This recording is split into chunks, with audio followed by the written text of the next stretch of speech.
And thanks for joining me. And my guest for the morning, Theophilus Tetechai, is a member of parliament for Ablekuma Central, a member of the NDC as well. And thanks for joining me, Theophilus.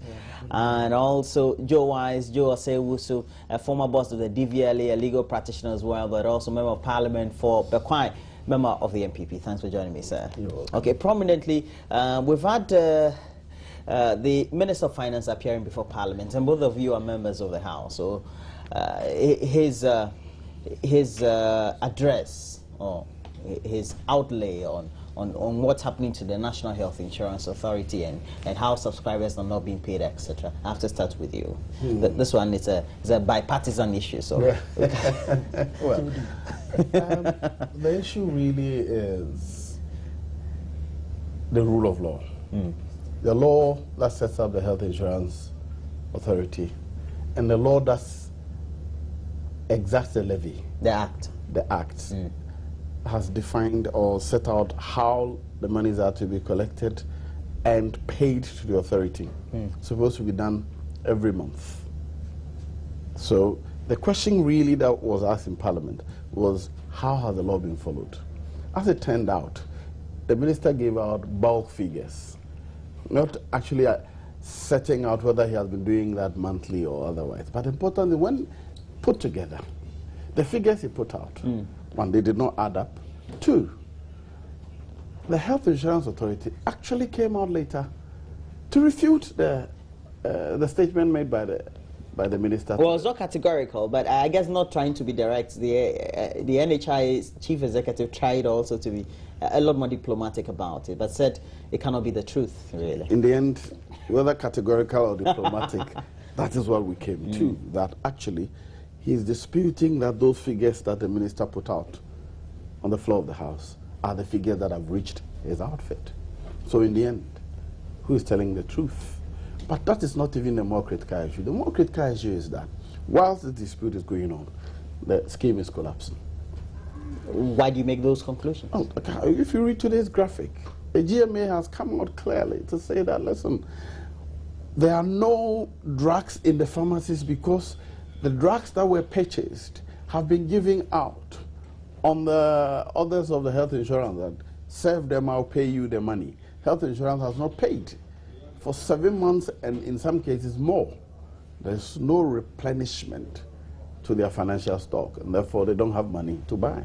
In the end, either you have money to pay or what they call co-payment, or they write a paper for you to go and buy. Where would the health insurance be? And this is the Medical Association speaking. I've listened to other health agencies across the country complaining. Now some are saying, well, we'll start charging them. Otherwise, our hospital administrations will collapse. What is the essence of collecting money? This is not budgetary allocations, so to speak. The taxpayers. These are taxes we have imposed on ourselves as a people for the specific purpose of taking care of our health needs. So you are only a collector. You are appointed by the law to collect, aggregate, and pay. So how come you can have arrears running into years? So you are saying that even shouldn't be happening? It shouldn't happen at all. All the funds that we have set up, whether it's Get Fund or Health Fund, the monies are appropriation. I mean, the taxes that we have imposed on ourselves. That they are collected before appropriation. Yes. So your responsibility is just collect and pay into the fund. So when you collect the money and you hold it for 1 year, 2 years, one, you're in breach of the law. And it's marks of impunity. And notwithstanding what the law says, I'll do what I want. Or that you're misapplying the money. That is not yours. It's not part of your normal budgetary resource to be applied for things other than being paid into the health fund or the Get Fund. And these are things that should engage us seriously. What do we want to achieve? In the end, how are we helping our health delivery system? And it is because we didn't trust the budgetary system that we created this direct taxation, so to speak, for onward transmission to the fund.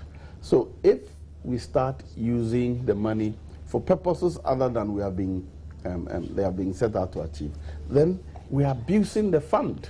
And the Ghanaian public, the taxpayer, is being shortchanged.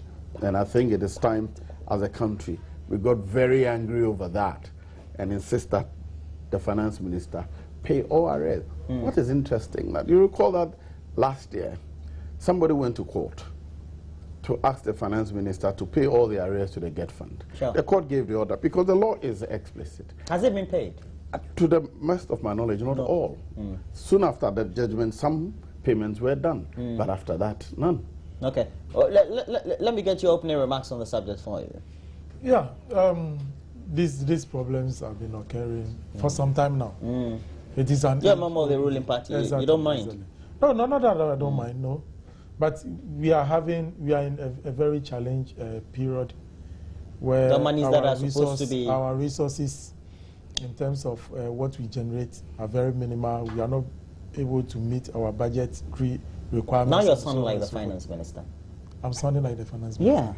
Yeah. No, please. I'm not. You're giving reasons. You're giving reasons why specific collected taxes could be withheld. There are laws. What do we call it? A consolidated fund. Okay. There are laws. And then we decide the time that we want to disperse. There are laws governing these statutory payments.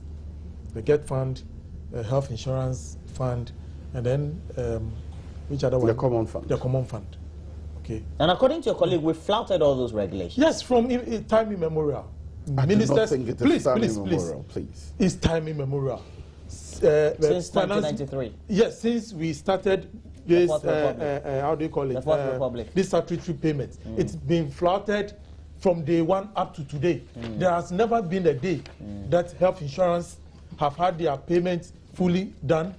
Okay. GET fund, and then common fund. So it's normal? No, it's not normal. It is an anomaly. You see, but let us address the issue head on. We are having challenges as a country, okay? You may budget for whatever you want to budget for, but in cases of emergency, sometimes you need to divert some resources, okay? If we are saying that these are statutory funds and therefore should not be diverted to any other cause, then either one, somebody went to court last year, we all do remember. Sure. The court ordered. He made reference to yes. well. And that directive has not been obeyed. Government couldn't, how do you call it, make the necessary, how do you call it, payments. Why? Because some of these statutory payments that we need to do, even the institutions, they even overspend in terms of even what they budget. You're a member of parliament, that's no excuse. Oh, no, please. These are huge overruns. These are issues that we need to raise so that we can remedy settings. If you don't talk about them, then it remains in the now dark. let's go to parliament. Let's see what really transpired there. We'll get some of the comments on the floor, and then we'll come back, we'll get some responses. Finance Minister Seth Terkper says statutory payments due the National Health Insurance Scheme have been paid, adding that the releases covers all arrears from 2013 to 2014. The total amount due for transfer to the Health Insurance Fund in 2013 was 830.1 million Ghana cedis. During the year, the total amount transferred into NHIS operational accounts as current year payment was 711.5 million Ghana cedis. In addition to this, Honorable Speaker, an amount of 116.9 million Ghana cedis was also transferred to the National Health Insurance Authority as arrears from 2012. Hence, in total, an amount of 828.4 million was transferred to NHIS operational account in 2013. The response by the Finance Minister came as a shock to members of Parliament, arising out of complaints by service providers that some of them have not been paid for work done since May last year. Member of Parliament for Brekum East, Dr. Kwabnachum Nyama, who pushed the matter on the floor, demanded to know the transfers made out of the National Health Insurance Levy to address challenges facing the NHIS. The amount due for transfer into the National Health Insurance Fund for 2014 based on GRA collections and contributions from SNIT, excluding the total SNIT 2.5% amount for October, November, and December was 908.8 million Ghana cedis.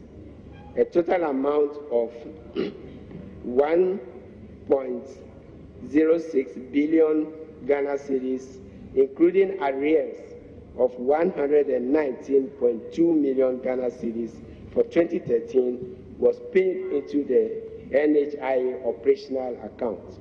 But members of parliament probed more on the payment and questioned where the money could be, since the payment is yet to reflect in the accounts of service providers who are bent on withdrawing their services to NHIS cardholders.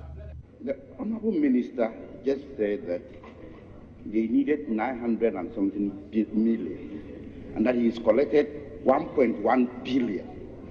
The question that the Honourable Member was asking was, what is the difference? Or is he saying that he's giving that money to them and they are not paying, or the money is sitting somewhere else? Where is the money?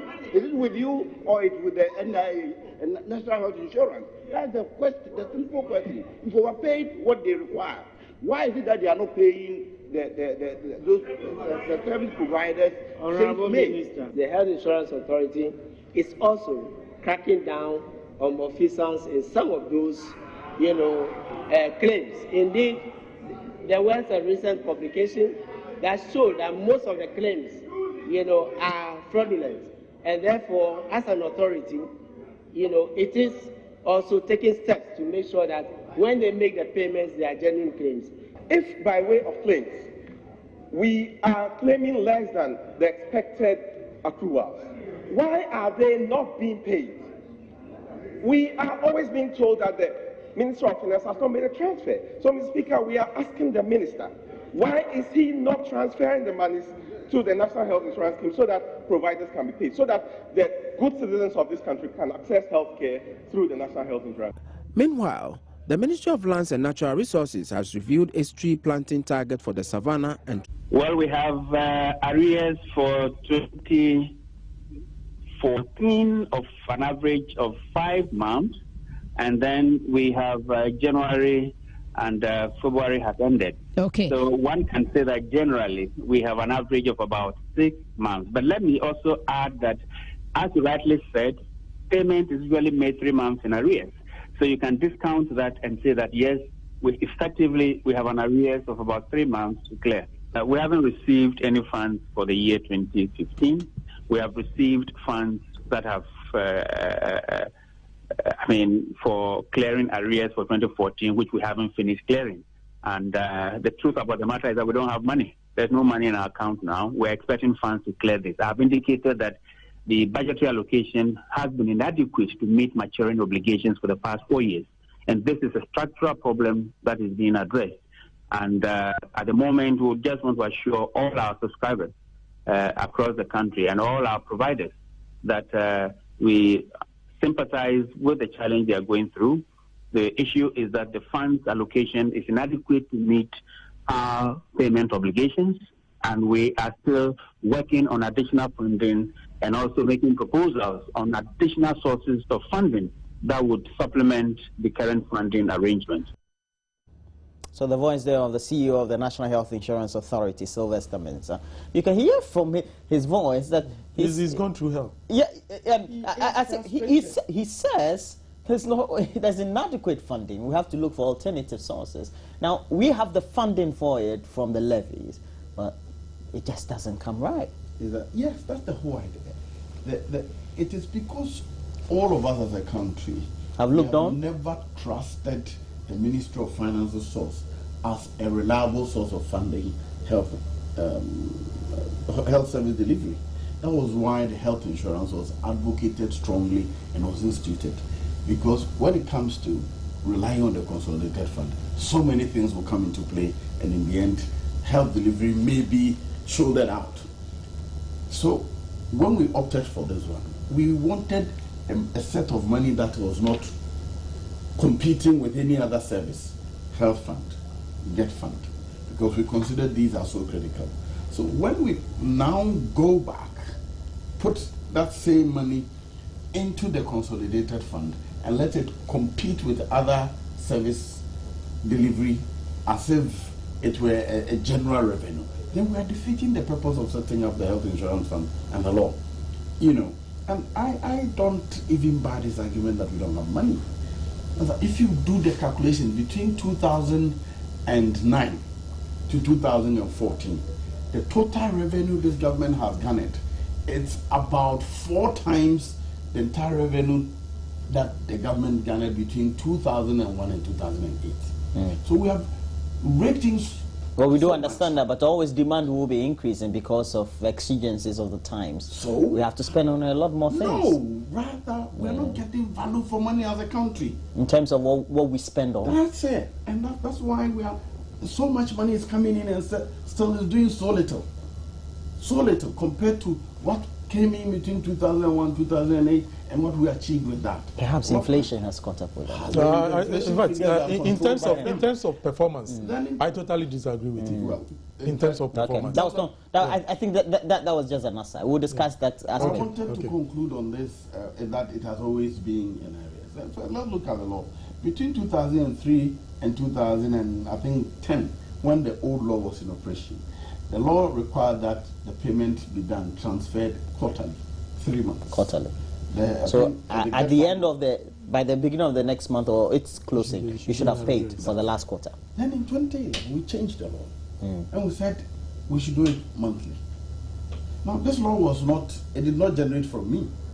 It starts from the Ministry of Health, goes to Cabinet, approved, before it comes to Parliament. So in Parliament, virtually, we are only giving a stamp of approval to what the ministries have proposed.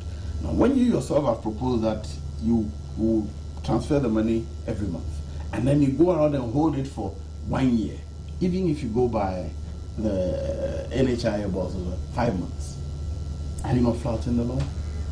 How can good governance be promoted in the face of this? And I mean, not everybody should feel compelled by the law, nothing else. Now, there's a good reason why we all decided to adopt national health insurance. We know that, for example, in the UK and most of the notable advanced countries, it's a system that has worked to improve healthcare delivery and the quality of healthcare. Over the last few years, I believe, we've had countries in Africa that have come to look at our model and try to replicate in theirs. If we're not committed to the financing bit of it, then at the end of the day, essentially, people who say that the scheme is collapsing could be more right than wrong in many respects. Well, in terms of commitment, I might say that we are really committed to ensure that the health insurance work. But not the problem is the misapplication of the funds, where the funds are being diverted to pay other things. We've met the finance minister on this national health insurance thing for some time, for him to explain to us why.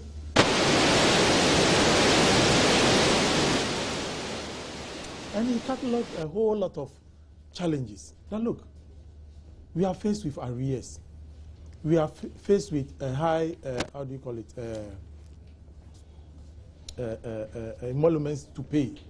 So sometimes, and the resources generated within the period is not something that will be able to satisfy, especially payment of. So whatever revenue we have. So what happens is that when the revenue comes, you know, he does his calculations, and then he looks at salaries, what goes into salary, and he wants. But these are statutory funds. Exactly. You are supposed to. Exactly.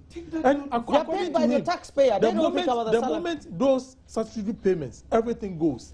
It means there's a huge shortfall, and paying salary will become a problem.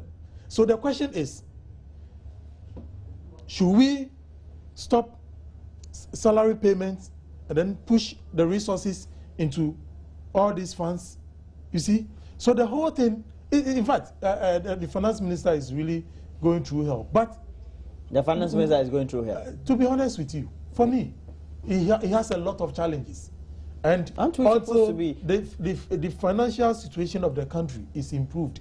It will be very difficult for these statutory payments to be made according to what the law stipulates. According to what the law is saying. That is the basic truth. But I find that very strange. Why? Because you see, finance minister's budget is based on his general revenue, tax revenue, not taxes that are specific to some service. Get fund tax and health tax are not part of the finance minister's accounting for purposes of budgeting. That's presented before Parliament. So all he's doing is that, okay, I plan to get so much, I've not gotten it, so I'm using the health fund money to supplement myself. Does he say when he's addressing Parliament? No, he doesn't. Trying to give you highlights? He doesn't. Now, when he came to Parliament, these challenges you say he has spoken to you about privately, he should have told the House. They would have seen where is his legal basis. But he tells you privately. But he doesn't come to say it publicly. That's right. So we would have challenged his legal basis for appropriating funds intended for the respective funds to supplement his salary. Is that not putting? Which one is budgetary requirement? The statutory requirements are even higher than. Is that not putting the management of the health insurance scheme in a very precarious situation? Indeed. Where management is blamed for or perhaps delays in? Is it transferring all these monies to the service providers? Their financial. While the finance minister or the finance ministry that's supposed to be giving those monies to the health authority is not doing that, and in many respects, council also gives a certain credibility problem for the management of the health insurance authority. Not just the health insurance authority, the whole system, health delivery system is in serious trouble. Because the health officials, for example, the hospitals, go and take medicines on credit. They take other disposables on credit. We're hoping that we've placed our claim in at most 1 month, we will be paid, and then we'll pay you. Then 7 months, they are not paid. So his credibility, the health delivery authority or health delivery system's credibility is an issue. He can't get the things he's getting on credit. He will say, the thing that you're owing, if you haven't finished paying, I can't give you more. Then the health insurance authority's own credibility is a big issue. So what will happen now is that, okay, the law says that if you hold a health insurance card, I should provide you the service and claim from the health insurance authority. But I've placed so many claims, he hasn't paid me. So I don't have the resources to provide you the service. So if you can pay for this yourself, then I'll provide you the service. Otherwise, I can't. In the end, the fallback is that the health insurance system will no longer be serving its purpose. And that is what is happening now. Now, they are introducing fees for... That's cash and carry, you call it. The cash and carry co-payment. But in addition to that, is for health service delivery. If you treat me for malaria, because I'm owed, the hospital is owed huge sums of money, he does not have money to provide you the drugs. I'll provide you consultation free, but you go and buy the medication. Or sometimes while the person is on health insurance card. Look, the experience, if you go there now, those using health insurance card now, is that you wait. Mr. Tetechai, perhaps in your constituency, your constituent don't use health insurance, so perhaps they may be the upper end of the citizenry or the class. No, but then in communities, where we have a lot more people who are dependent on national health insurance, it could be a situation where we'll have people who may be having ailments but can access health delivery in many respects. Well, thank you very much. My constituency is one of the low-class areas in the country. When we talk of where's your constituency? Urban poverty. When we talk of areas like Shukura, Zamala, the Zongos, I get you. These are areas where the people are income levels are very, very low. And most people within the community patronize this national health insurance scheme. The truth of the matter is that currently, I've not had any reports from the constituency of people being turned away from maybe Kolebu or any other government hospitals for not having the money to pay. For that one, it has never come to my notice. Normally, you hear certain things from the Ashanti region. But in terms of people being turned away and so on and so forth, for me, it is never happening, if anything at all, for my constituency. But the truth of the matter is that the National Health Insurance Scheme over the period, especially the Chief Executive, together with his team, have been able to minimize issues of fraud. Because previously, the scheme was frauded with huge, in fact, and that was actually collapsing the health insurance. At the time. Yes. Now that has been rectified. Now that has been rectified. Clear the system. Sure. He now needs the money to tell your finance minister. Exactly. That is why we made the finance minister to look at the problem at hand and then find a way of making sure that at least resources for the National Health Insurance Scheme is provided to enable Sylvester Mensah continue with the good work. Okay, but I believe that things are changing. Government is reaping some benefits from the shortfalls in the oil. This how do you call it? The crude oil reduction in the price of crude oil, and as such, within this period, he's been able to make some payments. Let us maybe through this conversation that we are having, or through this parliamentary question that was asked, will propel him to ensure that the backlog is clear, if nothing at all, for the National Health Insurance Scheme, because the health of the people is very, very important. And once there are private people participating, definitely, if things are not done the way it should be done, that can also go a long way to cripple the system. Sylvester Mensah might have done all the good things that he has to do. But if resources are not being made available for the service providers to have whatever monies that they pump into the system given to them back, then we are going to have a lot of challenges. So for me, we need to channel our resources where we need to channel them.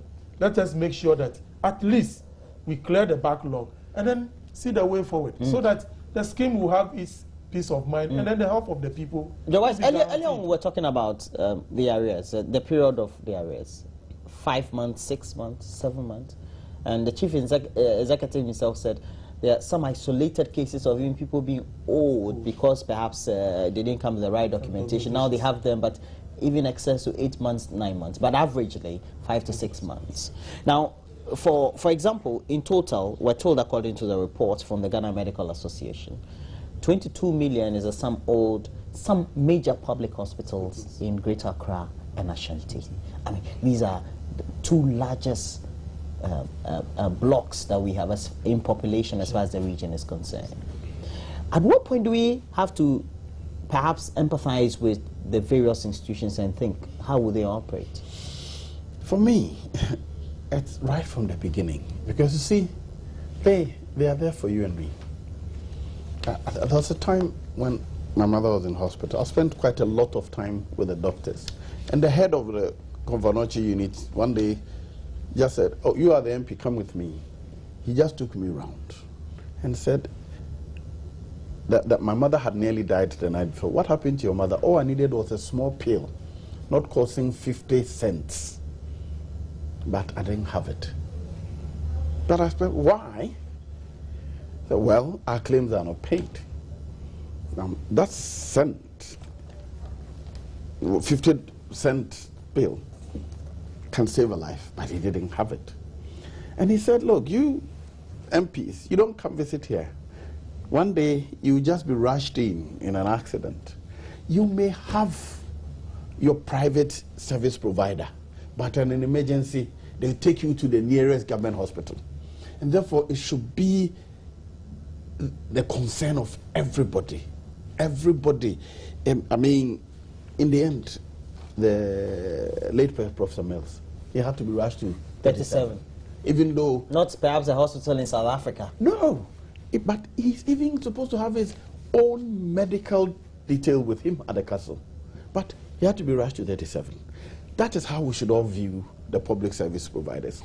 It is there for all of us, and each one of us has a high probability of being rushed there in an emergency. But you do agree that it's an issue of managing the finances, and we have to be realistic. Managing which finances? The finances, or the source from which from which we're going to have the finance to pay the health insurance authority. For me, it's we have whatever percentages of VAT that is paid, the health insurance levy, etc., that comes in. We all do understand that, but once it comes to a central pool, and we know that the resources for paying wages and the other issues are there. That's where I have a problem. Once we expend, what is left will be small and cannot get to the other That's one. where I have a problem. If you need money to increase your workers' salaries, use your sources. But this particular source was set aside for health service delivery.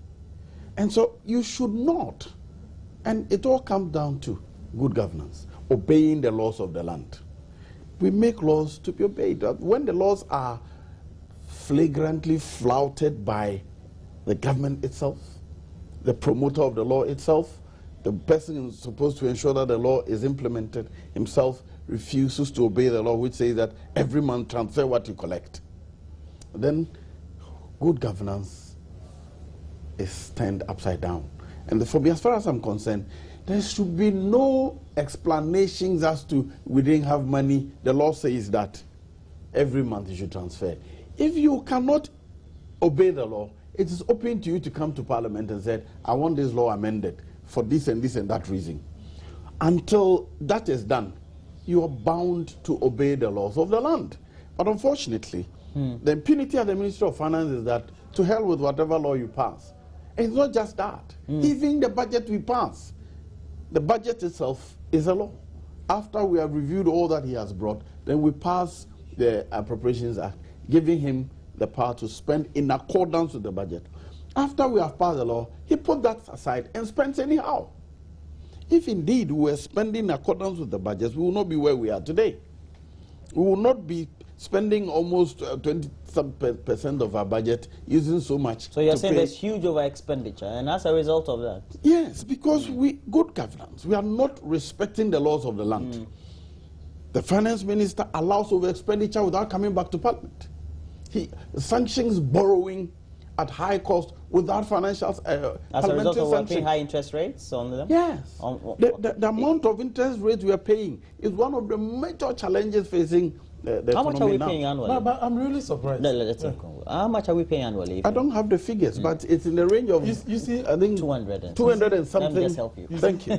My challenge is all the loan agreements. Okay, he's talking of the interest we pay. No, not necessarily. I think he's talking about the priority in expenditure. I think that is the case. The point is, if we feel we have to buy 10,000 or put together a facility that will enable us get 10,000 sandals for school children, build a number of polyclinics, but then there's Kolebu Teaching Hospital that needs $250,000 to go and import, or let's say clear or bring into Ghana a facility, donate a $10 million worth facility to improve health of people. How do we prioritize? Do we say, well, we spend 1 million Ghana cedis on building a new polyclinic, but we feel that getting $250,000 to clear or bring in a new facility is not a priority into an existing facility to make it whole? So why don't we finish this before we go on to the next? You've done a bit of economics and finances, so you understand. That is one challenge most governments have faced over the years. We do understand. Don't try to don't meddle every government. We're talking about what is happening. That's the reality. Sure. What I'm saying is the reality. Yes, sir.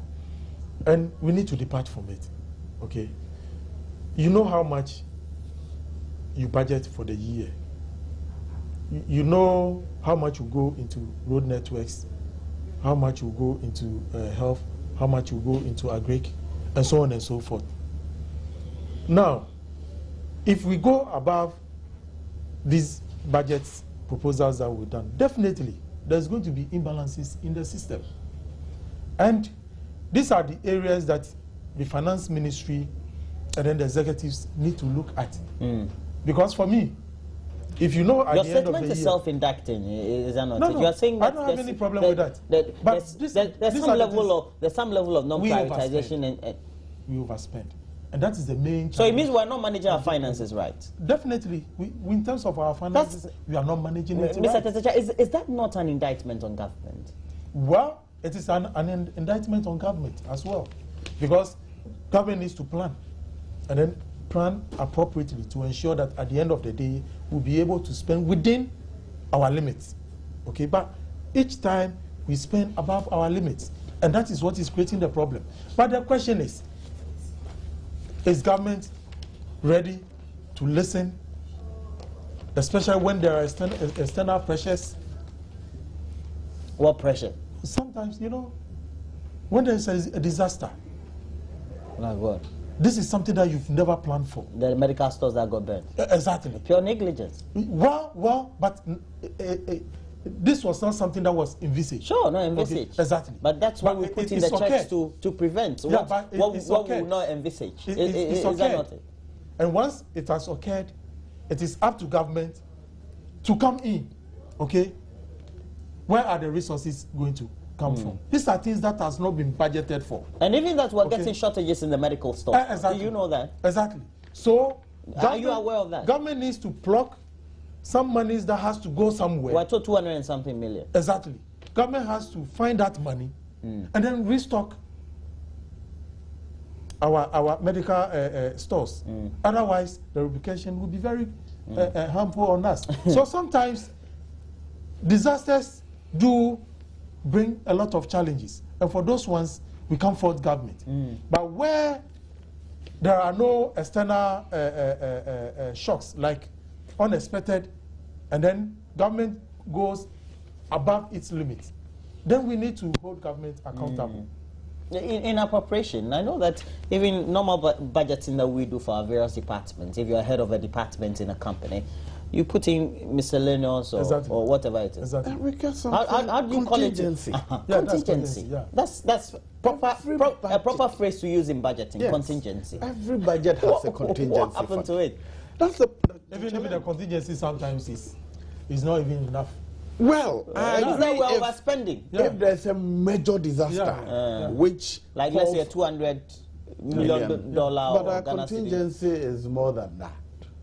Our contingency in the budget is more than that. The budget that we just approved is more than that. But the challenge with me is that, for example, if you decide that, hey, the medical stores have burned down, because of that, we must put in more resources than we have.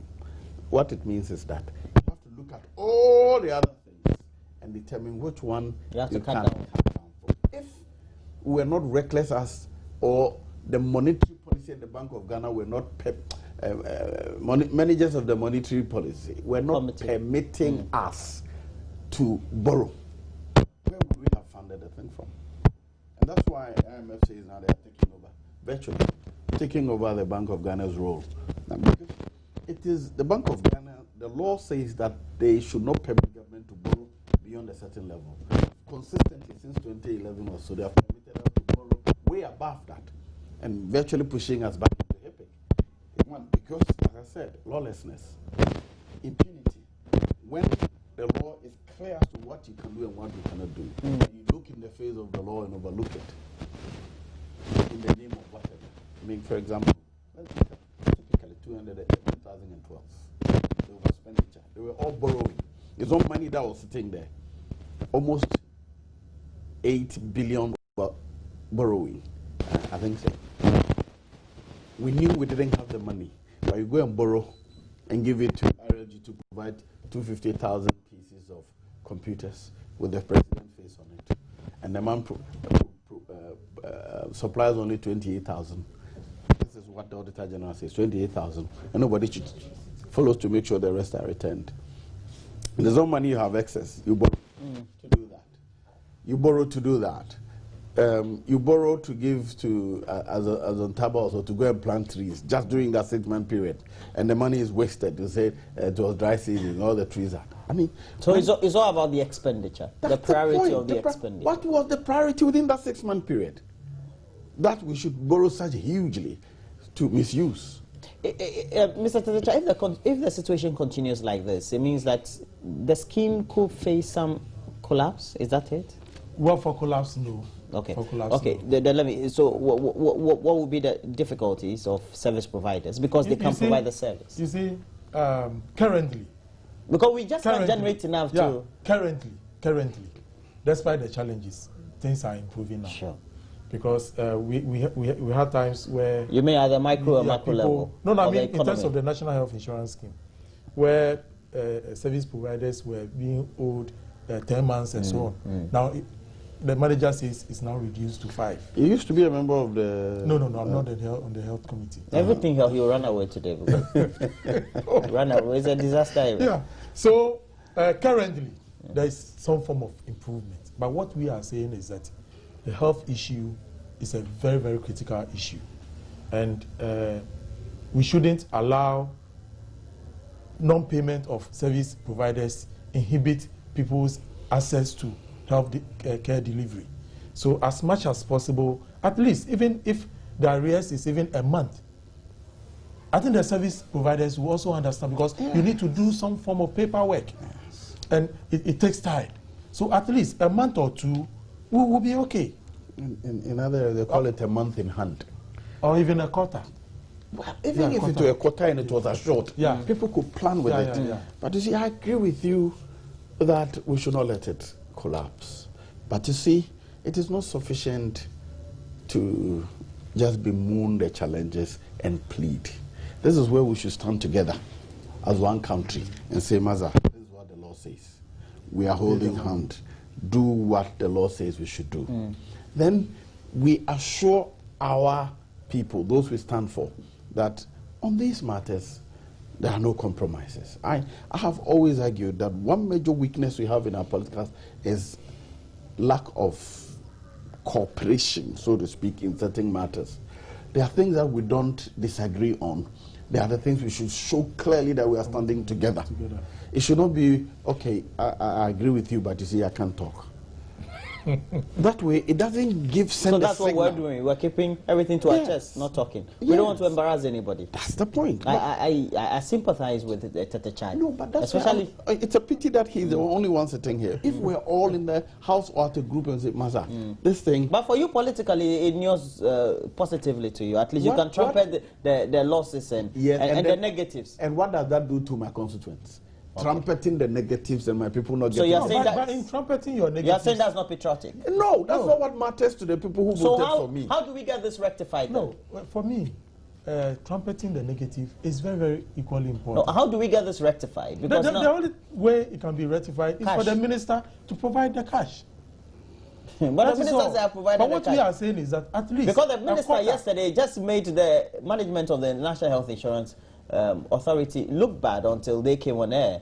And there's a categorical statement Mr. Sylvester Mensah made. He said the only place that anybody can get accurate data on the current state of affairs is with National Health Insurance Authority. Well, it suffices then to conclude that perhaps he didn't get up-to-date data before he came before you. But yesterday, he may have transferred. He may have transferred 1 billion, but he may not have gotten the right data as to what the claims are, what arrears that are outstanding. For that one is between the Ministry of Health and the National Health Insurance Authority. You have to reconcile those figures. But what we are saying is that at least 3 months in arrears will be an ideal thing. But we don't have 3 months. In excess of so the minister should try as much as possible 7 months, some and 8 work months. towards that. You should follow the law. How will you rate your finance minister? Oh, he's doing very well. I see the way you're pausing. Anyway, I sympathize with you. It's not easy. It's not easy always defending. All right, the Kolebu Teaching Hospital. They are announcing they will soon have to impose a special levy on patients in the desperate bid to raise funds to save the intensive care units. They said the 1 CD levy to be charged by the Kolebu Teaching Hospital will go into a pool that will be used to finance operations and pay the ICU's ballooning debt. What's happening is you're supposed to be on life-saving machines and breathers, etc. They are supposed to aid your organs to recover quickly. And because those facilities are not there, people can't recover. Is Kolebu in your constituency? Yeah, Kolebu is close to you. It's close to but my it's not in your constituency. And my I think it's Mr. Fritz Bafo's constituency. Yeah, my people patronize the hospital a lot. Well, these are things that government can easily facilitate for them at a cost. Yeah. And those 250,000, we haven't been able to. We'll do this one. No, these are some of the challenges. There are so many challenges, but you need to, at least. I don't think Kolebu can just go ahead and start charging 1 Ghana cedis without parliamentary approval. They cannot. They don't have that power. They don't have it. But that is the problem with. You see, he has a challenge. So they should raise the issue to the appropriate quarters so that if there is any solutions to be done, then that can be done. But they cannot go ahead and then it will be illegal. But already some hospitals are doing it. Here in Kumasi South Hospital, they say, if you don't pay 3 cedis or 2 cedis extra, we cannot power the generators and we can't serve you. Now, it's a challenge for management. The government says, I'm responsible. I'll provide the resources. He has not brought it. And here are your patients. If life goes off, you can't serve them. What do? You don't have the money. The last time I listened to Confarachi PRO, he says, I think on 2 or 3 occasions they have had to power their generators. And that evening alone cost them 15,000 Ghana cedis. Okay. In fuel. Now, if you don't have the resources, what do? You let the thing go off and people will die. So you go and borrow. But as the debt is mounting, so is your credibility. So there are challenges. These are one of the things that I would readily overlook. Readily, if I were even a prosecutor, that in such a situation where we need to save the unit to save lives, 1 cedi levy, the only challenge is when somebody doesn't have it and it becomes a bar to the person getting a legal health service. Then I have a problem with that. But knowing Ghanaians, if you also make it voluntary, you can as well go to, nobody will want to pay. You know, so it's a dicey situation. But what it means is that I'm sure if health insurance were paying them regularly, they may not need this one.